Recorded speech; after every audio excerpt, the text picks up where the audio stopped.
the slides. First, I thank you for giving this opportunity to speak to you all. This is a new clinical concept with regard to cognitive functions, and it's going to be a leading one in the years to come. Yeah, let's have the first slide. This is the last slide.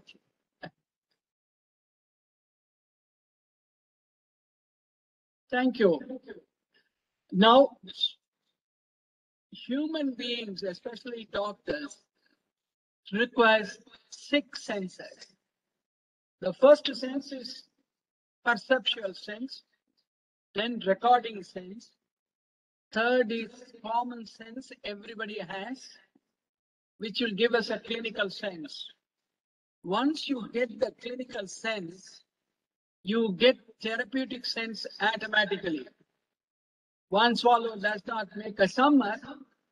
It requires the entire world literature to think and then give the 6th statistical sense.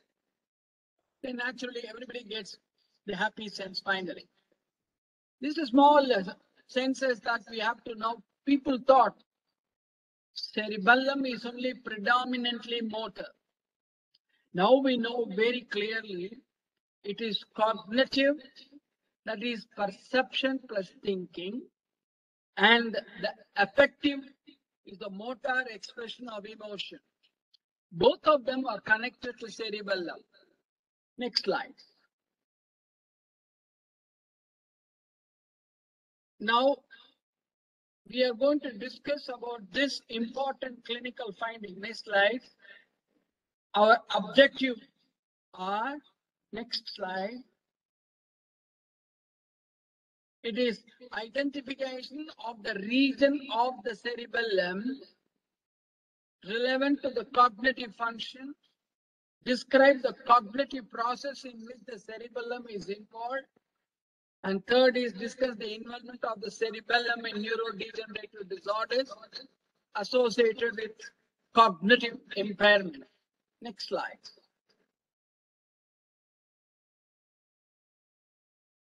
It's very well clearly shown that Babinski in 1857 to 32 and Gary Holmes in 1876 to 65. Next slide. They gave us the idea about the cerebellum, and it was later Jeremy and Schumann and Janet C. Sherman studied 20 patients with diseases confined to cerebellum, described as cerebellar cognitive affective syndrome characterized by impairment in the executive functions, language, visuospatial, and changes in the personality. Next slide. When you look at the location, the holistic, and the association, it is the brain lesions, which is very, very important to give this syndrome. But looking into the cognitive aspect and then the anatomy as it is, next slide, you can easily see the mid-sagittal section of the cerebrum and the superior view of the unrolled cerebellum, the hemisphere and the vermis and the nodulus and flocculonodulus. All of them, it was being stated that it produces only incoordination. Incoordination of the eye, we get nystagmus. Incoordination of the head, we get titubation. Incoordination of the hand, we get dysmetria, dysdiadochokinesis, intention tremor. And that this, especially the vermis for the posture and maintenance, and flocculonodular lobe for vertigo, vomiting, and nystagmus. So, next slide. When you look at the lesions affecting the cerebellum, we conveniently divide them into anterior lobe, superior posterior lobe, inferior lobe, and these are all elementary things. But why I am saying this is each and every portion of this anatomy plays a crucial role in the cognitive and as well as the affective component of the cerebellar syndrome. Next. It is in the day of cerebellar volume has been proportional to the increase of the prefrontal cortex. The humans have significantly larger lobule 7 and ventrolateral dentate nucleus compared to the other primates. It's also noted that the cerebellar neurons are very high compared to the cerebral cortex. Next slide. When you look at the whole system, of course, is even in elementary. I'm just passing it over. Next slide. When you are going to affect the clinically the material, the cerebellar circuit, when you look at it, it is actually a molecular Purkinje and granular cell layer where you get the important cerebellar circuits. Next slide. It has been very clearly shown that the cerebellar computational models have been coming from internal adaptive filters and cerebellar timer. It is well now known that the motor command has got a motor system and a forward dynamic model. And this forward dynamic into the output model with the predicted sensory consequences, while the motor system is a musculoskeletal system which has a motor output and a sensory consequences. Both of them, they compare each other, and then if there is error signal, then you can defect even the motor system or mimics the musculoskeletal system. This is a beautiful flow model for the incoordination of all the clinical signs that you are looking into cerebellum. Next. When you look at the feed-forward methods of cerebellum, the descending corticobulbar and corticospinal tracts via the pontine nuclei to the cerebellar cortex, whereas the feedback is ascending cerebellar tract with thalamus to the cerebral cortex. Next slide. When you have the afferents coming from the spinal cord, it is projecting to the anterior lobe from lobe 1 to 5, adjacent patterns of the lobule from 6 to 8, with the nuclear involvement of the interpositors like globus pallidus and emboliform, and the dorsal part of the dentate nucleus. It's a beautiful description that has been given by Manny et al. In 2014. Next. Next slide. You find that the cognitive behavior pathways is the most important one with regard to cerebellum. They are the afferents being the prefrontal cortex, posterior parietal, superior temporal, dorsal parastriate cortices, limbic afferents going through the posterior para-hippocampus, cingulate, and anterior insular cortex. They are the three will make the man a gentleman and the woman a lady. Project lobules 6 and 7, and vermis of posterior lobe. And the nuclei involved are ventral lateral dentate nucleus, limbic and paralimbic areas connected. Why I am giving this anatomical part, the cerebello-affective syndrome, you can literally see the entire cognitive behavior pathways are approaching through this. Next slide. When you look at the thalamus and sensory motor cortex, there is a sensory motor cerebellum from lobule 1 to 6 and 8. They give a feedback loop to the sensory motor cortex. Whereas the associative cortex of limbic system connect to the cognitive cerebellum, which goes to lobe 6 and then lobe 9. Whereas the vestibular, the maintenance and the brainstem nuclei goes into the vestibular cerebellar tract, which are dealing with lobules 5 and 7 and 9 and 10. In other words, the thalamus connected to both the sensory motor and the associated cortex of limbic system, whereas the vestibulum has got a direct vestibular cerebellum, because that's the earliest one to come. When you look at the syndrome in a clinical patient, it is clearly seen you've got a sensory motor component of the cerebellum, you got an associative cortex of the limbic system. Next slide.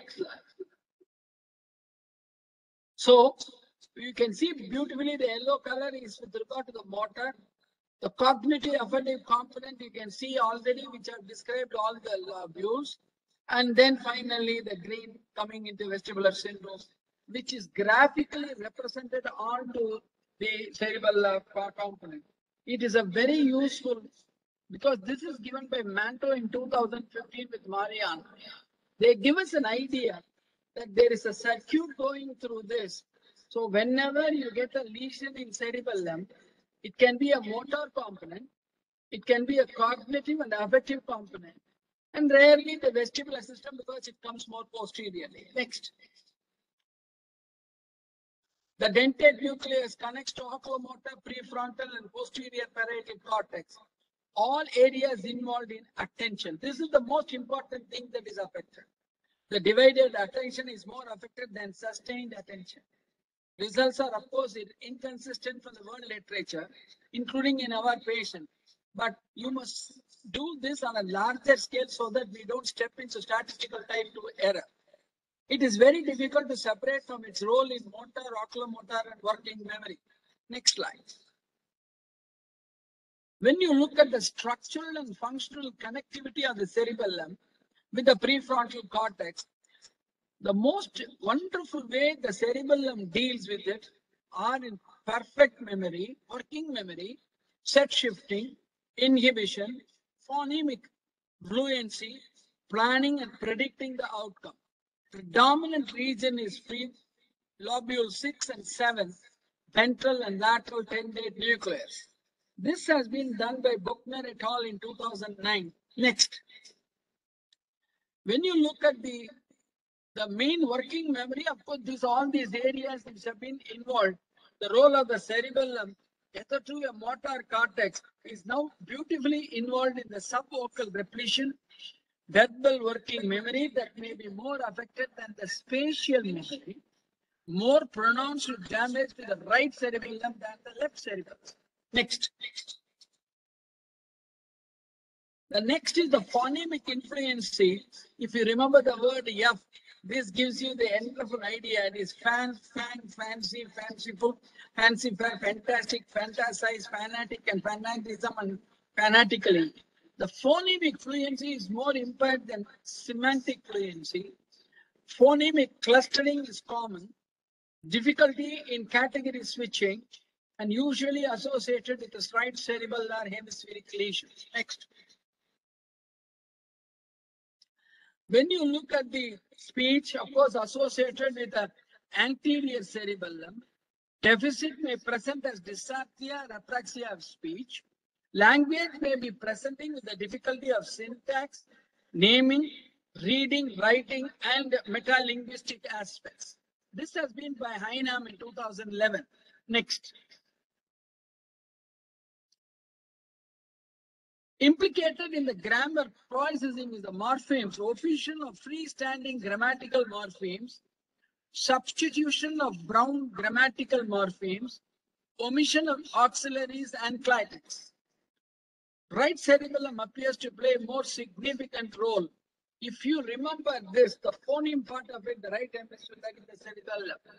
It has got both lexical and grammatical, with a free bound and free bound, both lexical and grammatical. This has been involved in cerebellar lesion. So once again, we say that this is very, very important, that the language is also affected in cerebellar lesions. Next. When you look at the names, actually, you will notice very, very clearly the verbs worse than the nouns. The reading is a lower degree of accuracy in reading words and sentences. Increased frequency of errors and later word level could be released to oculomotor abnormalities as well as other thought and as well as the perceptual abnormality in one term called cognitive. Writing, of course, likely related to impaired motor programming and dysmetria. And sensory motor component, the language component, and learning networks, all of them are all getting settled between birth to 4 years, then 4 to 7 years, and 7 to 12 years. The child achieves the maturity in both naming, reading, and writing by the age of 12. Next. When you have a metalinguistic skill associated with the left cerebellar lesion, impairment in distinguishing and defining the homophones and impaired understanding of the figurative and ambiguous speech. That is, you say, very, very difficult, a hard road. And we always say that you should be very, very careful when the left cerebellum is affected more. Next. When you look at the visuospatial ability, cerebellum projects to posterior parietal lobe and has a very clean role in movement disorders, eye movement disorders. Role in spatial attention, visuospatial construction, and spatial navigation. Lesions are associated with impairment of visual attention, deficit in visual organization and construction, difficulties in mental rotation, impairment in visuospatial memory and working memory. Predominant localization is left hemisphere once again. It is a visuospatial is more affected in the left side. Next. When you look at the memory as it is, cerebellum plays an important role in the procedural memory, the fear conditioning, and it also plays a crucial role in declarative memory, may be affected by executive dysfunction. Next. When you look at the structural and functional connectivity with the medial prefrontal cortex and hypothalamus, associated with the normal inhibition, emotional regulation, emotional processing, and empathy. The lesions may lead to change in the affect, that is motor expression of emotion, and the initiation of emotion, abnormal modulation of behavior and personality, disinhibited behavior seen in them, with regression and childlike behavior and obsessive compulsive traits. The regions are definitely associated in the posterior vermis and fastigious nuclei. Next. Lesions involving the vermis and fastigial nucleus include anxiety, blunted affect, pathological laughing, and crying. Next. So when you look at the positive symptoms and all of them, and you must very, very clearly note that the attentional control, if there is a positive one, you get inattentiveness, distractibility and hyperactivity, and compulsive ritualistic behavior. If it is negative, then you get a ruminativeness, perseverance, and as well as difficulty in shifting the focus of attention. There is an emotional control is lost, autistic spectrum features are produced, psychosis spectrum have been seen with logical, illogical thought, paranoia and hallucination, and social and skills tests, namely anger and aggression. You can just clearly see from the people here that the positive and the negative symptoms can be caused depending on the irritative or destructive lesion, focusing on the attention, emotion, autistic features, psychosis, and as well as the social skill test. Next. Proposed neuropsychiatric conditions associated with cerebellar lesions. Now we know people are seen with autistic spectrum disorder, attention deficit hyperactivity syndrome, schizophrenia, depression, and bipolar disorder can come from the cerebellar lesion itself. And you should be very, very aware of this particular component, especially cerebellar and the ASD symptoms. Next. When you look at the sensory motor cerebellum, the reasons, of course, we have already discussed involving the memory, language, and spatial. But remember, the cognitive cerebellum is 6 and 7. Sensory motor component is 6 and 8. Cognitive cerebellum is 6 and 7. Limbic cerebellum is associated with the vermis lobules number 7 and fastigious nuclei. And the vestibular cerebellum with lobule 9 and 10. Next. Next slide. So, when you look at the cerebellum as it is a healthy cerebellum, universal cerebellar transformation affecting the memory, cognition, and emotion.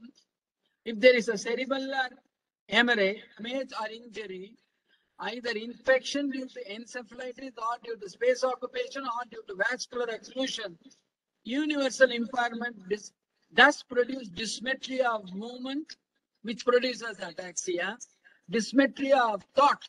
This is the sum and substance of today's syndrome. that is called cerebellar, cognitive, and affective syndrome.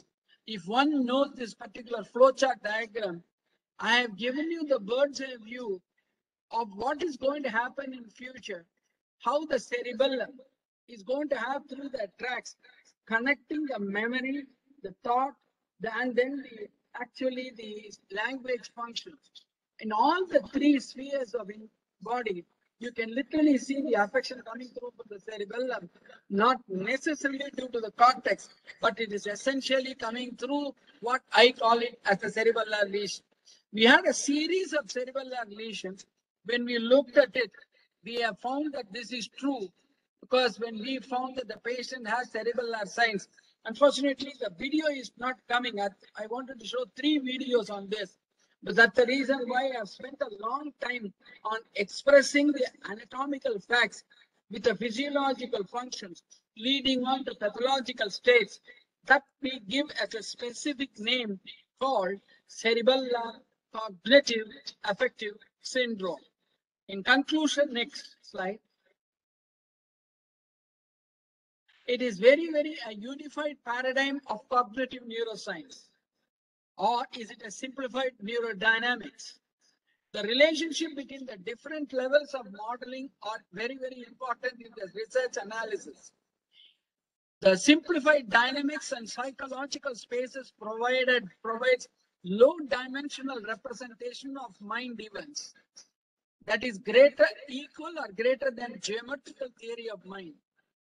When you give a definition of mind, mind is a web of thoughts in which the first strain of thought is I exist.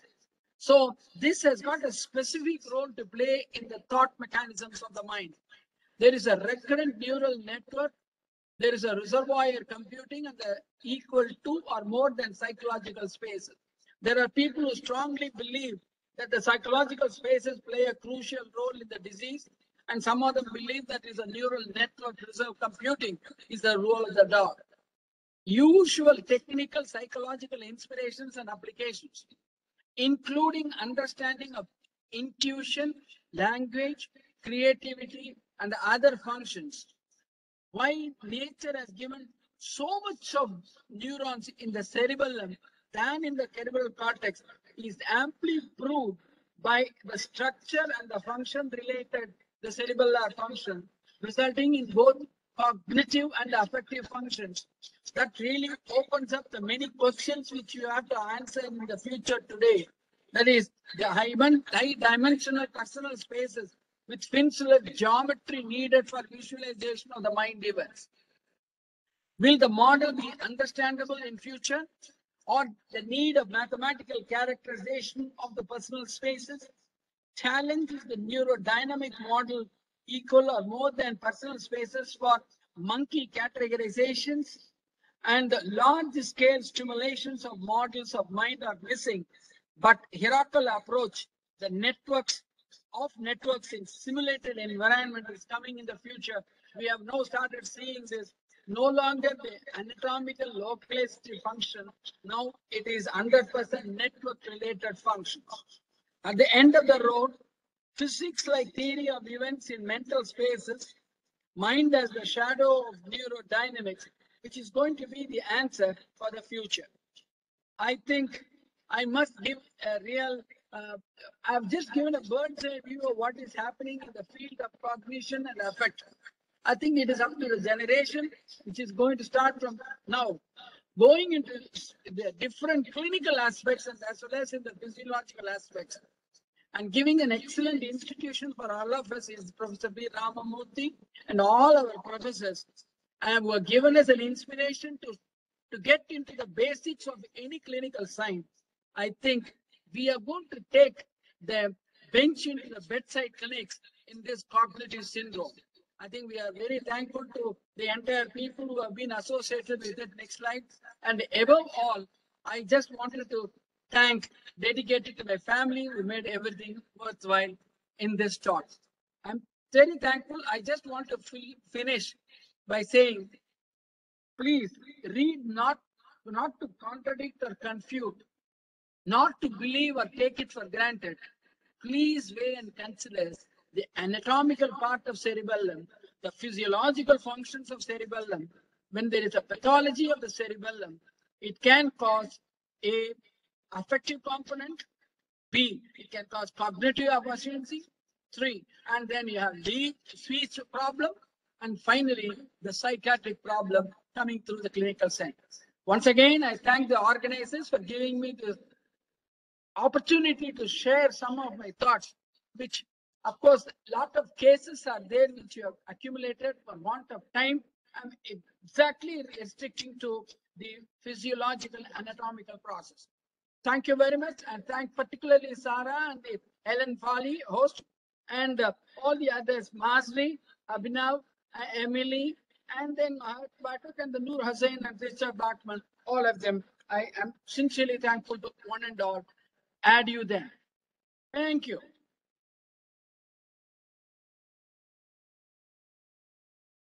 Thank you so much, Doctor, for your wonderful talk and your time. Thank you so much. Any questions from anyone? If anyone wants to ask any questions, they can ask to Dr. Srinivasan. I'll ask a question. Sure, sure. Thank you very much for a wonderful presentation. Has there been any studies in patients with spinal injuries where the input to the cerebellum is obviously patients with complete spinal injuries do not I'm sorry, Meg, it is. You see, it's actually 3 speeches I'm listening to at the same time. I'm not. Oh, sorry. There is a tremendous. I think the echoing is taking place now. I'm able to listen to my own sentence, but in your case, it is getting mixed. It doesn't matter. Yeah. Doctor, you can write your question in chat box. Thank you. Sorry, chat box. Chat box is not. It's nothing. It's not coming. It's not coming at all. I hope you got your got the Dr. Masri point. I don't have a chat box here, or if there is one, I can't find it. No, it's only reactions. Raise the hand and share, stop video, mute, and XLS, leave the meeting. But there is no participants, it's coming. I don't know whether it can cause. After participants, you will be getting chat box option. I haven't got one. I haven't got one. Sorry. Don't worry.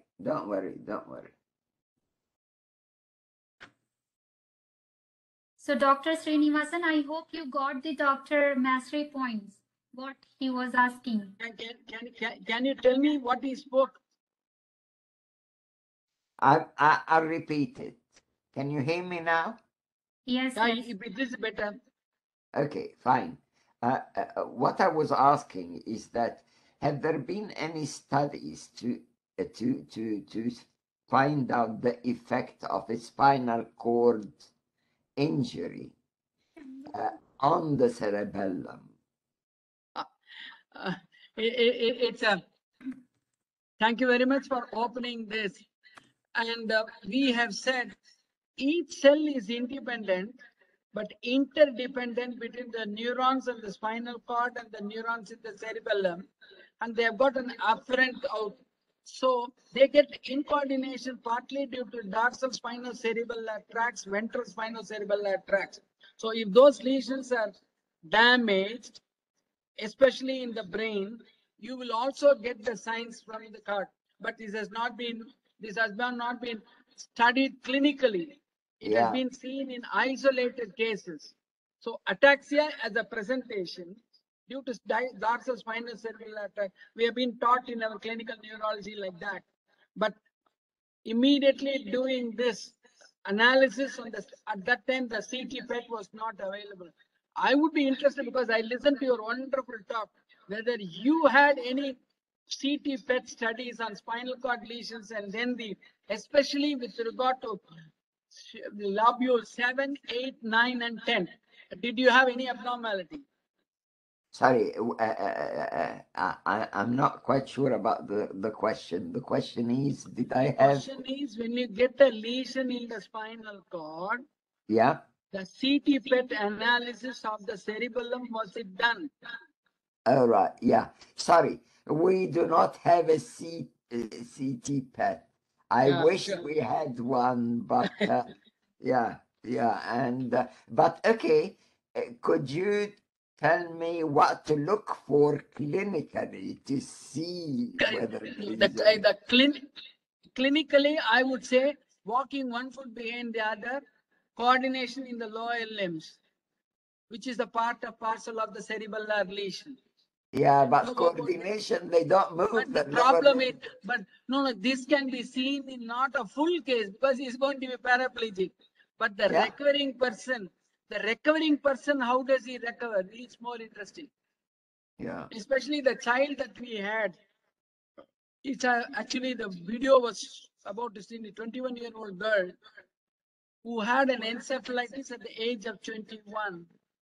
It involved both the spinal cord. It was an ADM, disseminated encephalomyelode. Yeah. There we found the typical syndrome, and there was involvement of the cord.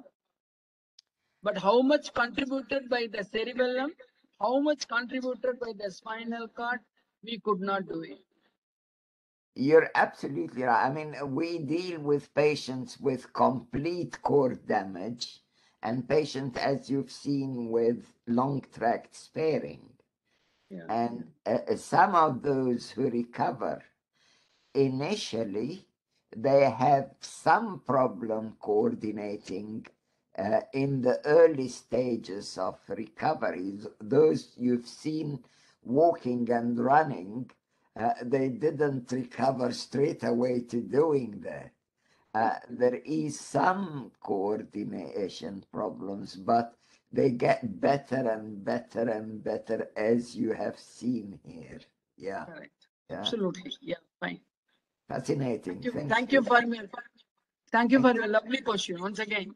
God bless. Thanks. Thank you so much, Dr. Srinivasan, for your time. Yeah. Sorry, I could not join, and I helped them the slides. It's okay, we can understand.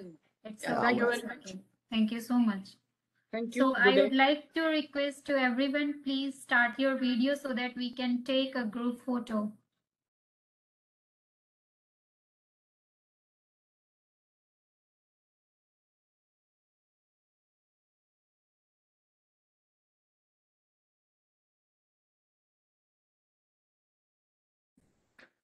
Abhinav Singh